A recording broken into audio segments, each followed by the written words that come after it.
Huzaifa Islamic media দিন প্রচারের লক্ষ্যে একটি বিশ্বস্ত ইসলামিক চ্যানেল।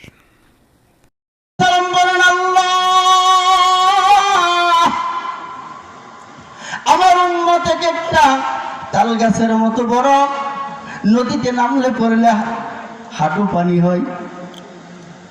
আমার উম্মতের বয়স 1500 1000 বছর, কিন্তু আখির নবীর উম্মত যাদের বয়স হবে খুব কম, আকারেও তারা খাটো ছোট হবে, ঠিক কিনা?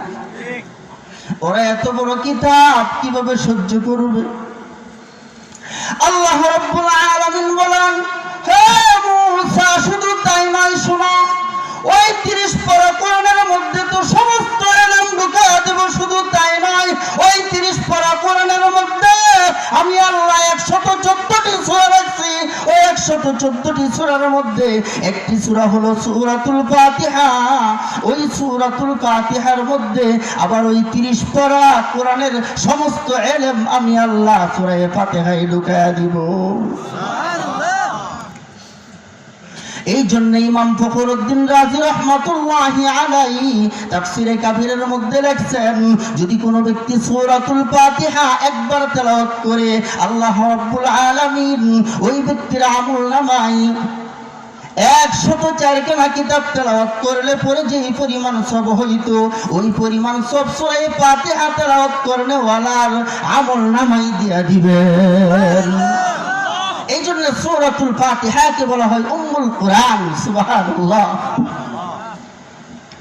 ভাই, আপনার সন্তানকে ডাক্তার বানান, বড় ইঞ্জিনিয়ার বানান, কোনো আপত্তি নাই, কিন্তু যেন হয় আপনার সন্তান কোরআন পড়নেওয়ালা ইঞ্জিনিয়ার, ঠিক কিনা?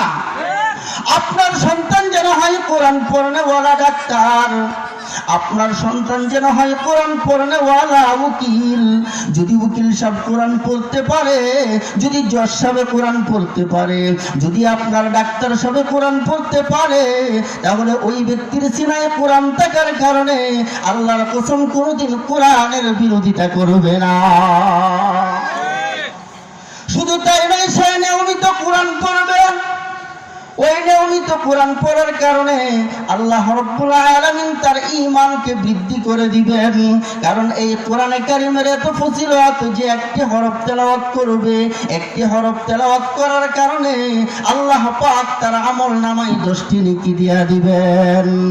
একটি করে অক্ষরেতে 10টি করে নেকি। চলো বন্ধু সবাই মিলে কোরআন পড়া শিখি। মা গো আমি শিখবো না আর হাট্টি মাটিম টিম, শিখবো মোরা মাদ্রাসাতে আলিফ লাম আর মিম। শিখবো না আর বাজে পড়া হাত ডুমা ডুম ডুম, শিখবো মোরা মাদ্রাসাতে উজুর ফরজ গোসল তায়াম্মুম। কথা ঠিক কিনা? স্কুল কলেজ ভার্সিটির মধ্যে আপনার সন্তানকে কখনো এই শিক্ষা দিবে না। কি শিক্ষা দিবে না? আপনার সন্তান যখন নাকি বাথরুমের মধ্যে প্রবেশ করবে, ওই সময় সন্তান বাম পা দিয়ে প্রবেশ করবে। আল্লাহর নবীর আদর্শ, ঠিক কিনা? এবং একটা দোয়া পড়বে, আল্লাহুম্মা ইন্নী আউযু বিকা মিনাল খুবুসি ওয়াল খাবাইস। আবার যখন বের হইবে ডান পা দিয়ে বের হইবে, গুফরানাকা আলহামদুলিল্লাহিল্লাযী আযহাবা আন্নিল আযা। এই দোয়া পড়বে, ঠিক কিনা?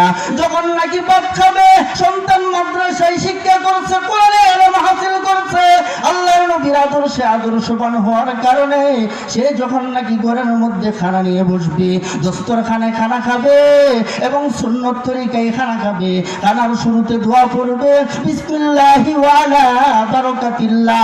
আবার শেষ করবে দোয়া পড়বে আলহামদুলিল্লাহিল্লাযী আত'আমানা ওয়া সাকানা ওয়া জা'আলানা মিনাল মুসলিমিন। এই শিক্ষাগুলো একমাত্র হয় মাদ্রাসায়। কথা ঠিক কিনা?